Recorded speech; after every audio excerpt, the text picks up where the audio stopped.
Good evening, ladies and gentlemen. This is ANPR All Night Project Radio. I'm your host, Ryder, and it is 1:01 a.m., January the 20th, 2018. It is, in fact, Saturday that I am recording this broadcast here. I had intended to record it before it was Saturday, and actually back when it was Friday. However, that's just not really how things went. So I hope that the week went well for you guys. I really hope that you guys had a blast, had a good time, and are looking forward to the weekend. My weekend, of course, has not yet started since it is 1 o'clock on Saturday morning. But I do hope that my weekend goes well. I hope that your weekend goes well. Current weather right now is 24 degrees Fahrenheit, so we're still below freezing, but it looks to be pretty good tomorrow. Going to be about between 38 and 46. So hopefully, again, the snow will melt even more. We actually had a relatively decent day today. I believe it was on average around mid to high 30s. So certainly not too bad, and the sun was out, so we did get a bit of snow melt, which was really nice as well. Thing I wanted to jump into right off the bat here to talk about is I did happen to see the new Tomb Raider movie from Warner Brothers that is releasing in March. I happened to see the trailers for that. Now, I generally attempt to stay as far away from any trailers, period, of any movies that I'm interested in. However, this trailer is, I didn't even know that they were making this movie, so it's certainly something I did want to take a look at to see if I would be interested in seeing it. I have been a very big fan of Tomb Raider since the beginning. I remember, as far as my history with Tomb Raider, I recall that my father used to play them on the computer ages ago, back when the first Tomb Raider came out. He had purchased that, and I recall that we had a local Sam's Club, and they had a fairly decently sized PC section. And at the time, PC gaming was really about the only thing you could do, unless you wanted to get like a Nintendo. Um, we did have a Nintendo, however, you didn't have Tomb Raider for the Nintendo. So I recall watching my dad play Tomb Raider and just kind of sitting over his shoulder, and sometimes we'd stay up late into the night as he played Tomb Raider. And I wasn't allowed to play these games back then. I was much too young to be able to play any violent video games, but I was allowed to watch, and that was good enough for me at the time. So he played the first Tomb Raider, and then he got the next one that came out, and as the Tomb Raiders came out, he continued to play them along with other games such as Doom and Quake, which again were awesome games to watch back in the day, and Myst, which is one of my all-time favorite games and game series. Uh, However, getting back to Tomb Raider, I don't think there was a single Tomb Raider game until. Let me try to remember here. There was the Tomb Raider 1, 2, and 3, and then, of course, the Tomb Raider Collection came out. Then there was another one, and I recall that the front of the case had Laura in a cat suit, I believe it was, like a cat burglar, like an all black suit, and she's like busting out a window at two pistols. I can't remember the name of that one. I think it may have been the fourth one, and he had every one of them up to that point, and that's when I was finally able to be allowed to start playing the games. So I've had a long and storied history with Tomb Raider, and I've played, I think, every Tomb Raider that's come out to this point, though I wasn't really a big fan of the PS2 era of Tomb Raiders. I did still play them. I thought they got a little bit more supernatural towards the middle of the run, and I really liked the adventure, the puzzling, or the puzzle solving, the adventure, and of course there was always shooting. She always had her twin guns, and she was always hopping, flipping, jumping, doing all these crazy things while shooting the guns. And I remember like fighting tigers and things along those lines with the pistols, and that was always a blast. And it was very difficult to do a lot of the platforming, the jumping around, and the maneuvering on a keyboard with the tank controls of the. I don't actually, it wasn't tank controls, but it was very difficult controls in the first couple of early games. And of course, you had the heavy polygons, and you know the graphics were pretty poor back then. But to me, it was absolutely amazing. It was basically Indiana Jones, and to me, and Indiana Jones was definitely one of my favorite movies to watch growing up. The whole series, and to me, Tomb Raider was the Indiana Jones games that they never made, because I played the Indiana Jones game for the Atari, and it was no good. It was just a couple pixels, and I couldn't get into it. No offense to any of my audience out there who enjoys Atari. I have enjoyed my fair share of Atari games in the past. However, the Indiana Jones game for the Atari was just atrocious, and I couldn't get into it. Any of the games where you had to collect items and use items in certain rooms, like E.T., which we won't get into, or Indiana Jones, things along those lines. Not really my cup of tea on the Atari. Now, I can't remember the name of it. It was a tank battle game where you had one tank and your other player had the other tank. That was fun. I definitely like Asteroids, things like that. Those were fun. Pitfall, I certainly enjoyed those on the Atari, but the puzzle and adventure games just did not transition very well, or I guess I should say originate very well on the Atari. And it wasn't until later on the PC when games like this sort of started working out. Of course, now the Nintendo had The Legend of Zelda, which was an amazing version of the adventure, puzzle solving, gathering this item and that item, and use of that. Zelda did it amazingly. And there were a few others, around that same time that came out that weren't necessarily copying off of the original Zelda that also did, fairly decently. Though later on, a lot of games unsuccessfully tried to take that formula and use it for themselves, and it didn't work out very well either. Um, but I digress. Back to Tomb Raider, it was certainly one of my earliest fond memories of playing computer games and of being able to spend time with my father. It was awesome. It genuinely was. I sat there. I always sat off to his left. He sat there, keyboard in one hand, mouse in the other. We were both watching on a little, had to have been 15-inch CRT monitor back in the day. Monitor heavier than the computer tower. And we just sat there for hours and hours. And it must have been at least 2 to 3 hours a night after supper and all that when we would just sit there and he would play. And sometimes he would play Tomb Raider, sometimes he would play Quake, sometimes he would play Doom. And it was always just a really interesting and awesome experience. And I genuinely liked when he played more of the puzzle type games because on occasion, very rarely, but on occasion, he would ask me for my advice or my help in case he missed something. For any of you who have watched other people play games, you've noticed that sometimes you'll see something on the screen that they don't see. They're too focused on the moment, on what they're doing, and we're not really focused on where they're specifically looking or aiming at because we can see the whole picture without having to have that instant sort of reaction that may be possible within the game. Or sometimes the player themselves may just get tunnel vision. And so occasionally he would turn to me and ask me if I had seen something, or sometimes I would just blurt out, there's a switch up there.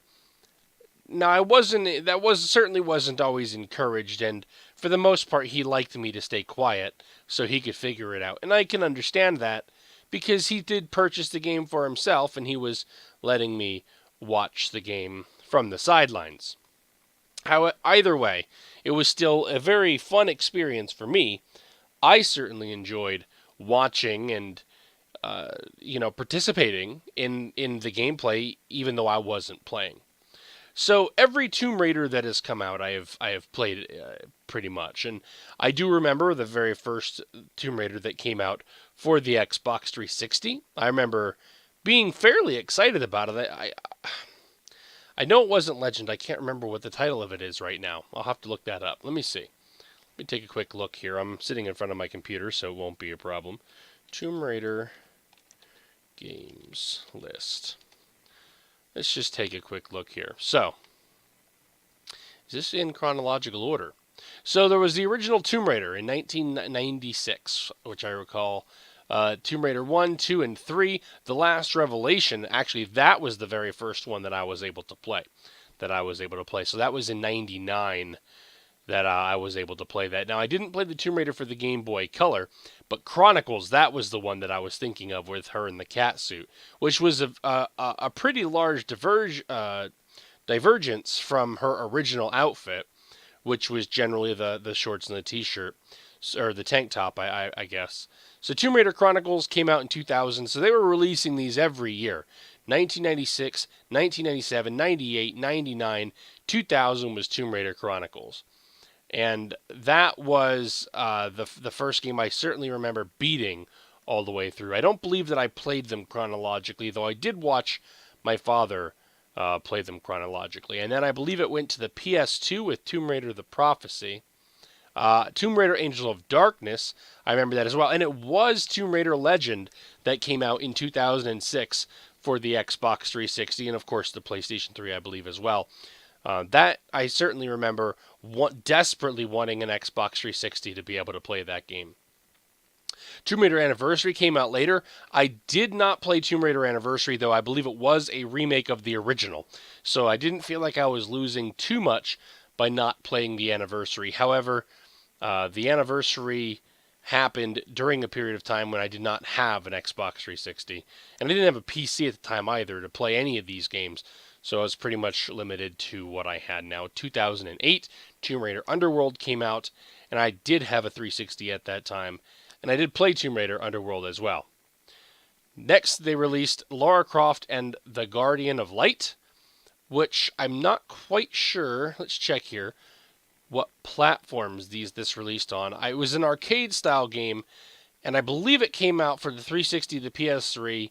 I know it came out for Windows. It looks like it also came out for the PSP and Android and iOS devices as well. Though there were slight variations, obviously, based on the phone ports. This is a game I did not get in 2010. I actually did not get it till much, much later. I want to say it was much closer to 2014 or 2015 by the time I actually received this game.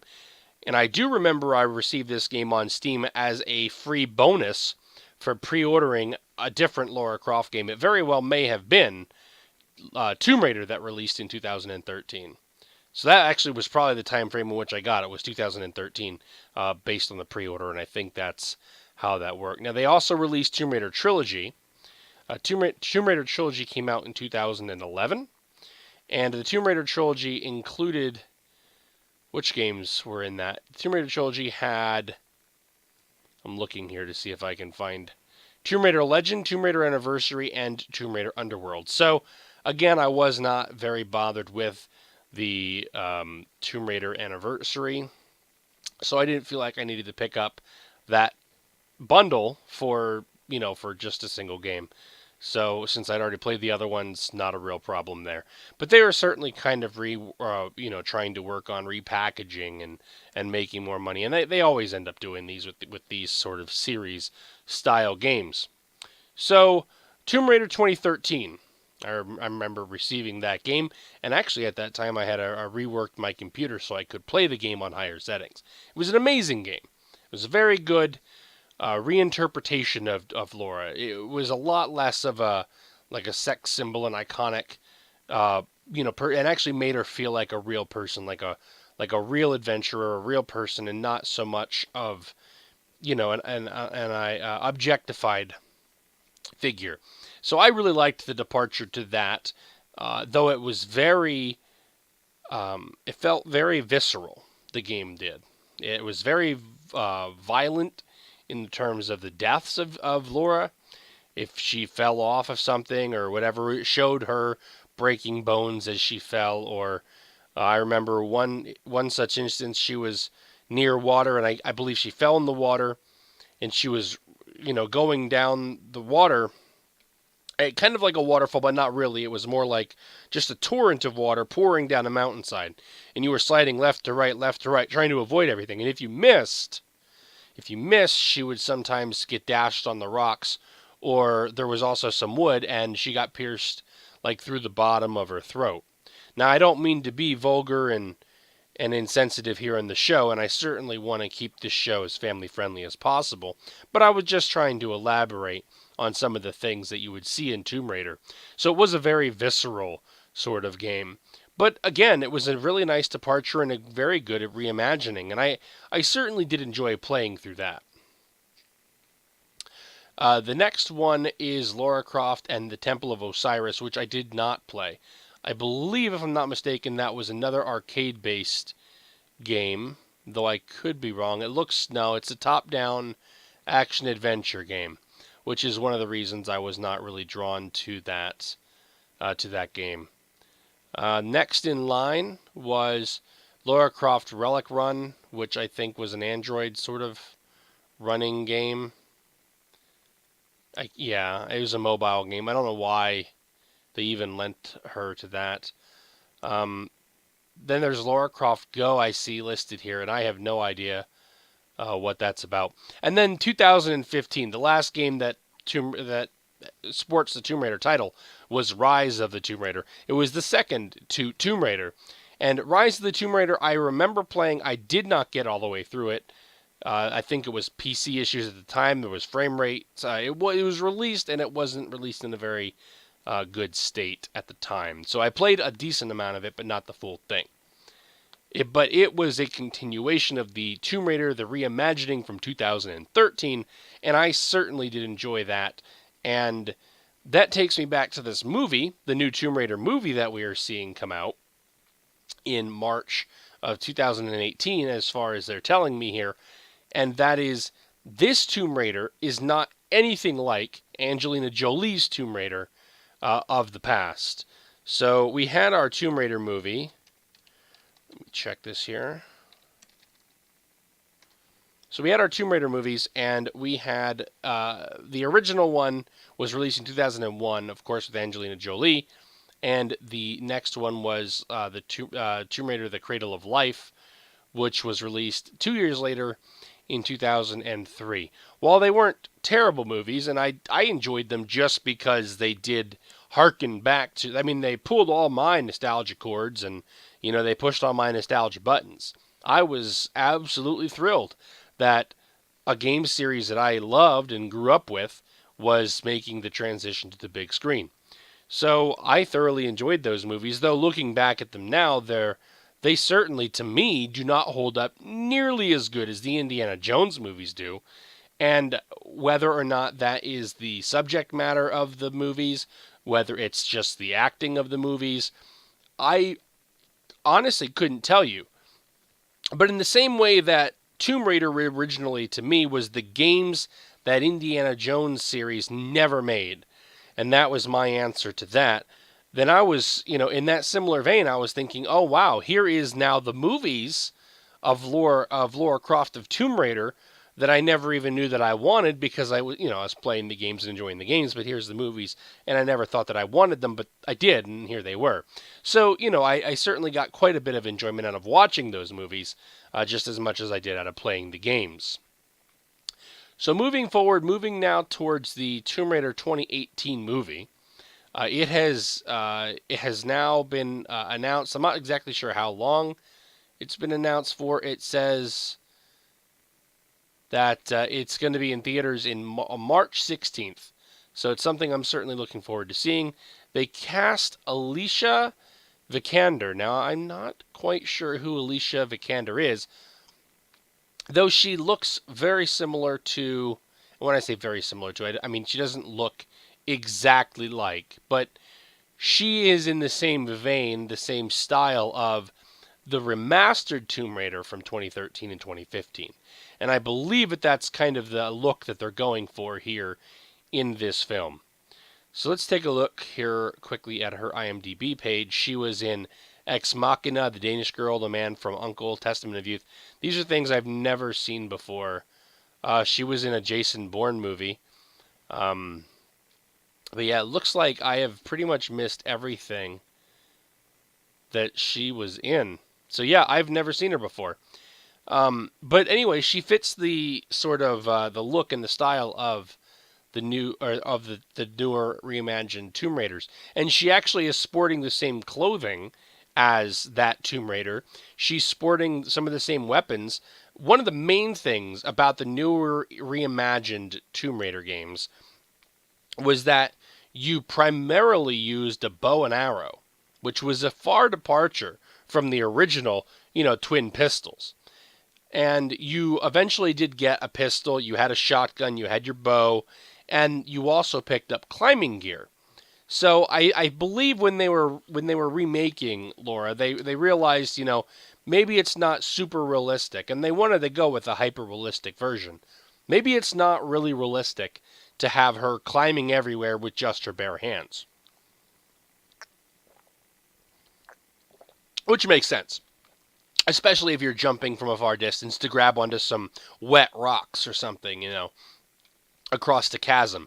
The ability for a human hand to be able to handle that would be kind of hard, especially if you're not a trained climber, which she certainly was not portrayed as in this original in this remake rather of Tomb Raider. So they introduced her climbing equipment, which was basically just like red climbing picks.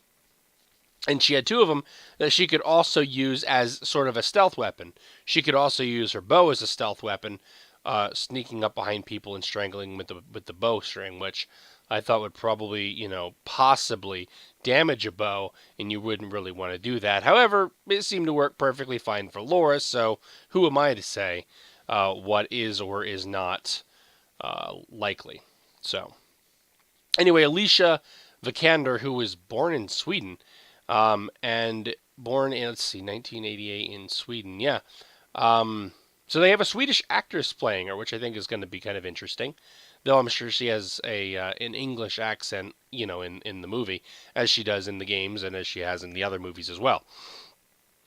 But they are going for it. They show you in the trailers. They show you her using a bow. They show you her using her climbing gear, and as I said, her outfit is modeled also after the reimagining of Tomb Raider. It also follows, from what I can gather in the trailer, it follows after sort of the same plot, at least to start, in the from the 2013 game, where she is investigating certain things. She gets onto a boat. The boat gets into a storm. She gets kind of shipwrecked in the boat. She wakes up on a beach of an island. They knock her out. She's kind of captured. It looked at one time that she was holding her side, and I recall in the game, potential spoilers. I recall in the game she was captured and had to. She was hanging upside down, and you had to wriggle yourself free. And when we fell, she actually landed on a bit of a spike on her side, just barely kind of piercing through. And it looked like she was holding an injury there as well. So there was also a cut on her arm in the game, and she had a bandage in the same spot. So I am honestly not 100% sure if they're not just going to remake the game's story, and I would kind of be disappointed if they did that. Though it's a little hard to say since I haven't played the game since 2013 and I've only seen the trailer. Now, one other thing that really stood out to me was that Walton Goggins is in this movie. Plays a pretty big role from what I can see. And for those of you who don't know who Walton Goggins is, he played Chris Mannix in The Hateful Eight. That's what I know him best from. I believe he's also in Justified as well. And, he's kind of a bigger name, I think, than even I knew of at first. Yeah, he's been in Justified. Here I'm looking. He also was in Sons of Anarchy, which I think is a pretty big one that a lot of people watch. Looking through here, Anywho, I know him primarily through the Hateful Eight, and I thought he did a great job in that. So it's really good to see him in another movie, and I can't wait to see uh, what he does, who he plays, and all that stuff. There's the trailers haven't really shown yet, but it looks like he may be the bad guy, the main bad guy, which I could see him doing for sure after watching the Hateful Eight. I think he did very well in that movie. So that's kind of what I want to talk about right away. Is just this fact that this movie is coming out, and I'm really interested to see how it goes. It's based on a topic, and like I said, a video game series that I've played forever, and I'm just pretty psyched about it. Though it is Warner Brothers, so it's hard to say how good it will be. I mean, I can always hold out hope, but I feel like, especially within those last couple of years, anything that you hold sacred that becomes a movie, you really can't go into it and hold your breath. You certainly can't. It's a shame. It is a shame, and it is unfortunate. But that's kind of at the point where we are. I mean, look at what has happened to so many superheroes. We've had some amazing, amazing superhero movies, and we have had some terrible, unforgivable superhero movies. You can't even understand how they got made. That sort of terrible, terrible movies. So, I mean, I guess some people enjoy them, and that's what it is, right? I mean, every time that something's made, it's always subject to, vast amounts of criticism, either good or bad. And there are going to be a lot of people who like a thing and a lot of people who don't like a thing. That's really going to be how it is. So it's more of a matter of what side of the fence, what side of the line are you going to end up on upon seeing something like this, like the newest Star Wars movie, Star Wars: The Last Jedi. On first watch of that movie, I was extremely upset. I was very disappointed. I thought that they ruined some of the best things about Star Wars. When I saw how the first new movie, The Force Awakens, when I saw how The Force Awakens was sort of like a love letter to the fans.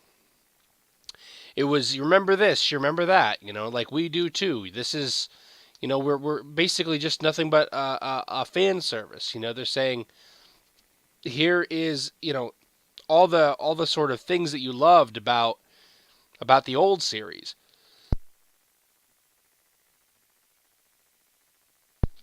and kind of remaking it, and sort of in a way. I mean, even though people argued, the plot was too similar, and it was very similar to a number of the other ones. And that's always been what Star Wars is. Star Wars has always been recycling things. I mean, look at the fourth movie and the sixth movie. It was going to destroy the Death Star. Though it was in a different way. It wasn't very original, even in its own series, even in its own three movies. So, The Last Jedi, however, tears down a whole lot of things. A whole lot of things it basically does. And the easiest way for me to define it without ruining anything, for those of you who haven't seen the movie yet, which I certainly recommend if you're a Star Wars fan, go do. But without ruining it, it defies all expectations. It goes out of its way to purposefully not do what it thinks you expect. So if you expect something, it will do the opposite of that thing consistently and throughout the whole movie, almost to a point of spiting the viewer and the fan. And so for me, watching it the first time, I thought, wow, this seems like a very big,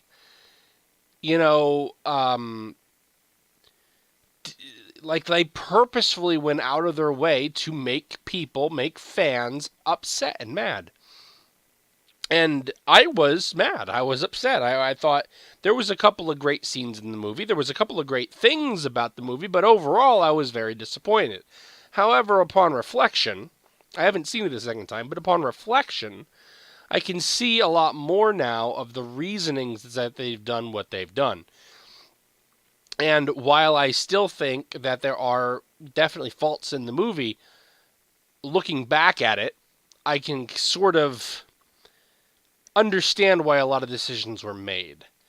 A lot of people are saying that they're basically in this newer trilogy, they are taking some of the main characters and showing them as basically as glorified fanboys, where Rey is a just this crazy fan of and she basically reveres the Jedi, and she's heard the stories of episode 4, 5, and 6, the original trilogy, and she just reveres them to a point. And also, you have uh, I can't remember, Kylo Ren. You have him who is basically deifying his past, his grandfather, and to the point where he's even dressing up like him. He's even cosplaying as him. And so they're basically saying like, hey, these are two vastly different versions of the fans, and we are trying to explain to you through this movie that we're shaking things up by shaking things up for these two fans of this thing in the movies, and showing that, hey, maybe your heroes aren't who they're cracked up to be. Maybe you needed to forge your own path, um, and get out of that whole, like, your heroes aren't necessarily, you know, heroes, you know. Um, and so I think that's kind of what the broader definition is to viewers, is that, hey, look, your heroes were great back then and they did great stuff, but moving forward, we're moving forward. And I don't mean to say that they vilify, the older heroes. They certainly do pay their respects to them. Um, they pay their respects to Han, Leia, Luke, and whatnot. They're not vilifying them, but they're saying that, hey, they were heroes, but now we have new heroes. And sort of in that way is, I think, what the second movie, the Last Jedi, really sort of meant sub contextually. So, um, I guess all that was kind of a bit of a tangent, but it was just my way of saying, there are going to be people who really love a thing, and who really don't like a thing. And so, we'll all fall on one side or the other of that line. But I think, for me and my history with Tomb Raider, this movie is something that I have to see, if not just because of the fact that I have partaken in every variation of Tomb Raider that has come out, with the exception of, like I said, that mobile game. So, certainly something that I'm looking forward to. And I mean, if you guys are interested in hearing, I can even give you sort of a review when I get back from seeing the movie.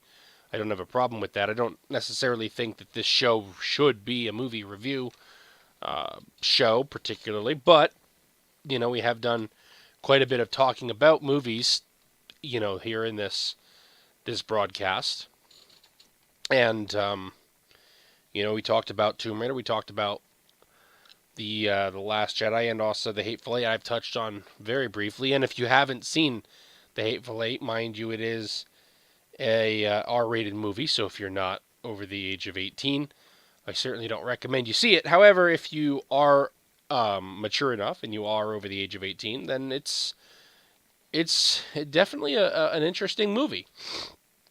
And I think that those who watch it with an open mind will come out of it and have enjoyed themselves for it. It's classic Tarantino, very much dialogue based, and that's kind of the movies that I like nowadays. Is it's the dialogue that gets me in the movie. I can't watch this crazy action nonstop, Transformer style cut every 4 seconds and the camera just swings around. I can't watch that sort of thing. So being able to watch something that's character and story driven, dialogue driven, is refreshing to me. And so that's, I guess, one of the reasons why The Hateful Eight stands out. And a lot of Tarantino's films do. They do have very good and very well written dialogue. And it's something that I appreciate in movies. I don't watch very many movies anymore. I don't really have the time for them. So when I do watch a movie, I'd rather it not just be explosions, explosions, explosions. Um, the first trailer that you can watch on YouTube for Tomb Raider, seemed to be more of a story-driven trailer, and the second trailer seemed to be more of an action, where they're showing off a lot of the action in the movie. So hopefully there will be a decent amount of story. I mean, that's one of the things that always drew me to the Tomb Raider franchise was the story. I mean, you had a mystery that needed to be solved, or an adventure that needed to go on, and the story of what was happening and whatnot was a very large carrier of the game, because the gameplay in most of those games got fairly repetitive, um, especially in the first 5 or 6 of them. It wasn't until, I believe, Tomb Raider Legend on the Xbox 360 that they started introducing new tools to her kit, where she had a little like a retractable sort of belt grapple hook that was, I believe, magnetic. You could only hook it onto certain things, and she threw it, it hooked on, and she could ascend or descend. So sort of like, I guess, Indy's whip. I guess you would kind of liken it onto, even though she could throw it much further. She could swing across chasms with it. She could, swing once, release it, rethrow it, and continue another swing. Sort of, jungle gym bar style. Consistently going, but a couple of times with that. And, that introduced some new things into her kit. And then eventually, as it progressed, you introduced more as well. But, I mean, for the longest time, it wasn't very much other than puzzle solving. It was just an interesting, puzzle solving and story based game. Which is one of the reasons why I really enjoy Myst. Since I did mention Myst earlier, for those of you who don't know what Myst is, it was just essentially a first-person point-and-click game that came out for the computer initially. The very first, it was initially released in 1993, and it was developed by, I think, basically just two brothers. I mean, that was the whole awesome thing about Myst, was they designed it, they programmed it, they were the composers. I mean, they weren't the publishers, but they were basically everything.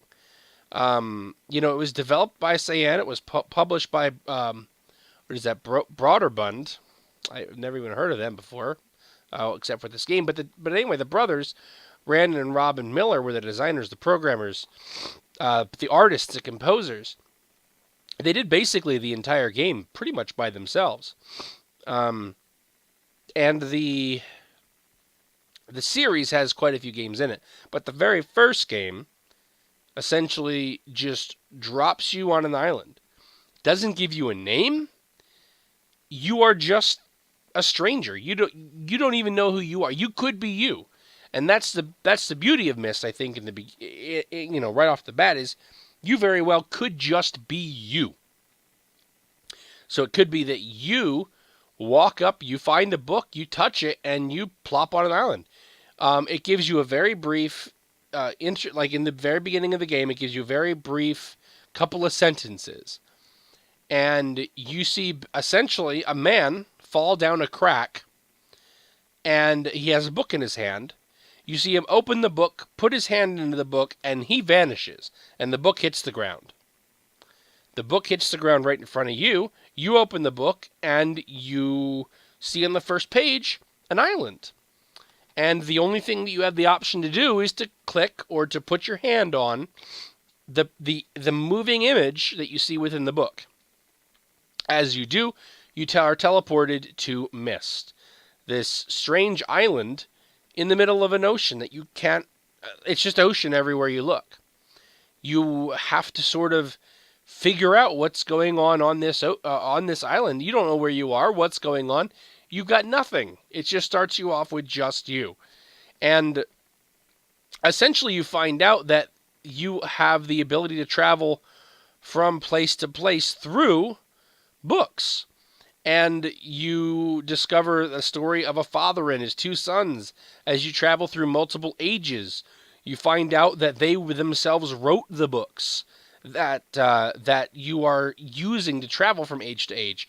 That they generated these what they call ages. They essentially wrote worlds into existence, and you are able to travel between those because you have the books themselves that were that basically were the world. So you're entering books essentially, and you find out this intricate and amazing story as you travel to these different ages on this initial hub island of Myst. So Myst is your hub island, and you have your multiple different ages that you travel through and travel to. And this game was, like I said, as a first person. It was based on just images, right? It wasn't a three-dimensional walk-around game. You clicked forward, and it showed you a whole new set of images. You clicked forward, it showed you a whole new set of images. You turned left, and you saw it in images. And the whole thing was just, still frames. And it was basically just a point-and-click adventure game. But it was so amazing and so engaging. It was, very, very light ambient music that set the tone. Each age had its own sort of music, and they all had different puzzles. You went to one age where it was basically just a boat that was stuck on a rock. But, that was the entirety of that age, and you had to go through and figure out what is the puzzles here to solve, and find your way. When you first go there, you can't teleport back to Myst. You have to complete certain aspects of the puzzles before you can even come back to the main hub of Myst. There was a forest location. There was a desert, like a futuristic desert, kind of an arid landscape area. There was quite a few things. There was sound puzzles. You had to solve puzzles via sound notes as well as also visual puzzles. There were astrological puzzles. There were, any number of puzzles to go through. There were time-related puzzles on a time island. And, you really had to, it was very like a gear-based sort of island. And it was just a very amazing experience, especially for a young child, back in 1993 to experience. Yet another game that my father picked up, and I watched him play, and my first experience with the game was watching him play it. And I remember very, very distinctly that he had a book, a little notebook that he set next to his computer. And he would write down notes, and he would take notes of this and that, and, draw out pictures of the astrological signs that he would need to be able to, to do this and to do that on these islands. And the whole idea of a game on your computer that came out of your computer and into real life, where you were really jotting down notes, taking down, and you needed those notes to move forward. You couldn't remember it all. There was just no way. And, things were, we didn't take screenshots and save screenshots. We actually wrote down in a tactile notebook. the notes are, the things we would need. And I thought that was absolutely amazing. The very next game that came out was Riven. And I remember that Riven, my father and I were both so ecstatic when we came across Riven at the Sam's Club. And we were just kind of browsing. Neither one of us, as far as I know, he may have known, but neither one of us, as far as I know, even knew that Myst had a sequel. Not in the least bit. And to find out that there was a sequel, it was called Myst 2 Riven. No, it wasn't even called Myst 2. It was just called Riven, this sequel to Myst. And it looked quite different. The front of Myst had a picture of an island, and it looked rather happy. The picture of Riven had what appeared to be some sort of ancient car, like a tree, but with an egg in it in the middle of it, or something like a stone version of like a tree with an egg in it. I can't even explain it. Look it up. Riven, Riven. It looked very sinister, and it was essentially a continuation of the first game. I certainly don't want to spoil the ending of Riven or of Myst to you, but at the ending of Myst, you're basically told, "Hey, here is my library. Take a look around, look through some books, and go explore." Explore some of the worlds that I've created. Is essentially how it ended. I mean, that was one of your rewards. It certainly wasn't the ending of it. There were actually multiple endings in Myst. So that, certainly what I said does not spoil Myst in any regard, but you did have the ability to look around in an office. And where Riven picks up is exactly right there. No sooner do you start looking around the office where, the main character, Atris, other than you, the other character, the character who is, making these ages, shows up and he enlists your aid for other things. And, you kind of move on from there. And you find out a whole other layer to the mythos of Myst and the idea of ages and things along those lines. And Riven, if I'm not mistaken, was also just a point and click, first person perspective game. It was still depicted with, just the still images. Clicking forward to the left and right would turn you left or right. It wasn't three-dimensional. You couldn't look around everywhere you wanted to. You couldn't hold W to move forward. It was pretty much just a mouse-based exploration game. Now, Riven, I was not able to watch my father play all of Riven. At the time, I cannot recall exactly the reasoning behind me not being able to watch him play the entirety of the game, though I was able to watch some of it here and there. Whether he was playing it more later into the afternoon when I was supposed to, or later in the night when I was supposed to be sleeping, or maybe he played it at home while I was out at my karate lessons. I don't recall exactly the reasoning behind me not seeing the whole thing. But I do know that when I did watch some of what he was playing, I was absolutely blown away. I was enraptured that just the beauty of the game world was astounding. It was leaps and bounds above Myst, and I thought Myst was beautiful. And to think that a computer could generate images this realistic and this lifelike, I really thought it was just, quite amazing. And of course, it was the brothers, Rand and Robin Miller, who came back for this. Had a few extra people helping, but for the most part, still just them. And it was released in 1997. So, quite a few years between 93 and 97. You had 5 years there. But, quite an amazing game. And it's not even... Now, I think possibly in this game they introduced picking up and keeping items. Actually, no. No, I don't believe they did. this game is still all puzzle based. There was no inventory to manage in this game. It was simply puzzles. And you were working your way through these worlds, exploring them as you went, trying to, further a main plot while just having access to your cursor.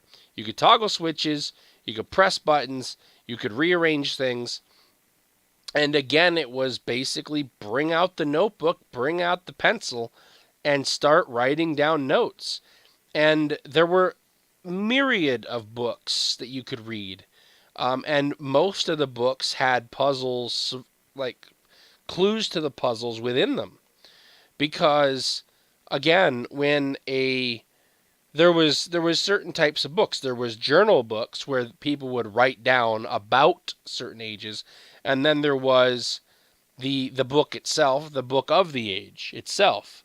So one of the interesting things about the ages is and you find this out in the first game, the first Myst, which you don't actually see any other people in Myst. You don't see any indigenous life, but you do find out through reading that indigenous life does exist.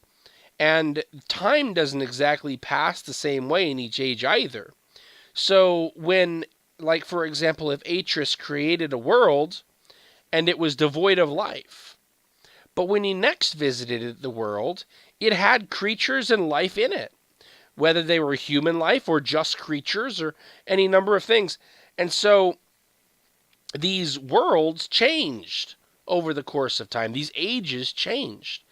And so you're finding out that they actually were taking notes, and they were making, like Atris was making journal entries concerning these ages, concerning the things that he found about in these ages, because he created the base, essentially platform of the age, doesn't mean that he created absolutely everything within the age itself.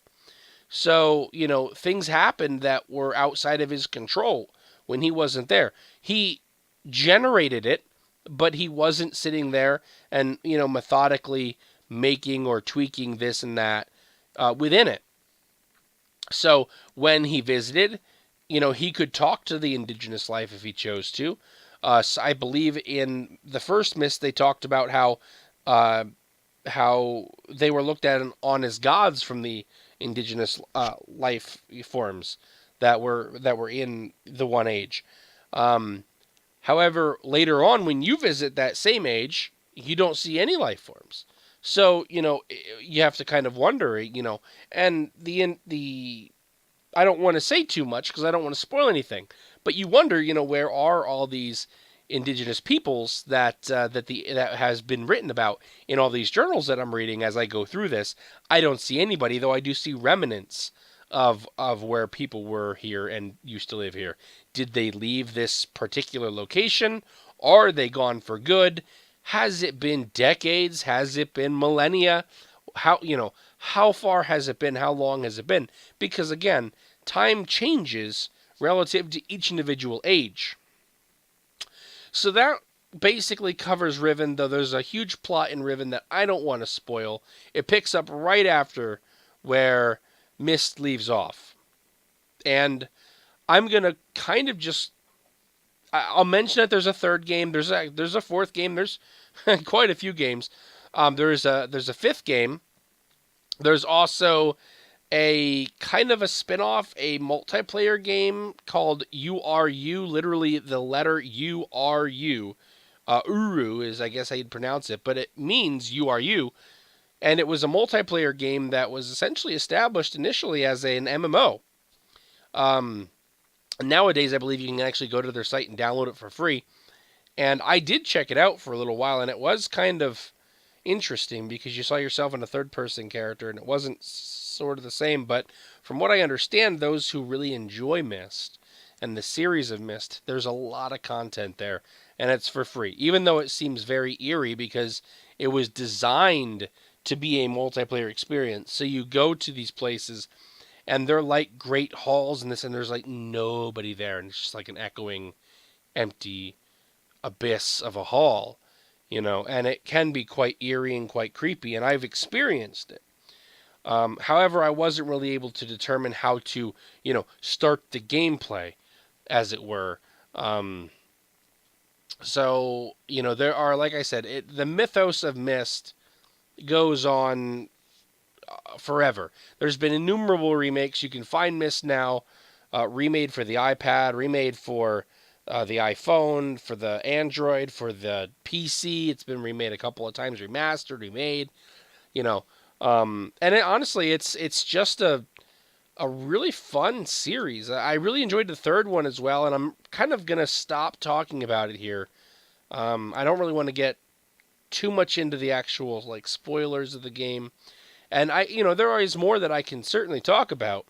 And if you guys are interested in hearing more about Myst, certainly let me know in the comments below. Send me a message through YouTube, or even let me know through the Discord mailbag section, and I'll talk more about Myst as well. But these games are games that I grew up with. These are games that some of the very first video games I ever played as a child. So I am quite enthusiastic about it, I guess you could say. So, now there is quite a bit I don't know about Myst. I know that there are a lot of people out there who actually, dive into this much, much in greater detail. I believe there's books even that are kind of companions to, which is kind of ironic considering, the whole premise of Myst is books that you can enter and, things along those lines. But um, I think that it absolutely is a series that is worth checking out. And I have not played Riven or the third Myst Exile since they initially launched. Mostly because I have not been able to find a platform that runs them. Riven was released on Steam and GOG, and I purchased it on both and could not get it to work on my computer regardless. Myst I was able to get to work, and I did replay it. And Myst 3, sadly, was not released on the computer as far as I can tell. And if it was, it certainly hasn't been re-released to the point where it's actually playable on a current generation PC. It was released on Windows, but it's not playable currently on my computer. I don't believe. Maybe I'm mistaken. It's possible that GOG could have it. But I got Riven from GOG and it did not work. And I feel like I was sort of ripped off there. And a lot of the comments were saying the same thing. So I just don't feel very good about buying the game from a publisher who, isn't very good at actually doing what they say they're going to do. Mystery Exile, though, was different in the sense where I believe it was actually, you could look around and it wasn't still images. Though I think you still had to walk forward by clicking, I don't think that. I do think it was like a 360-degree view of each individual image, each still image.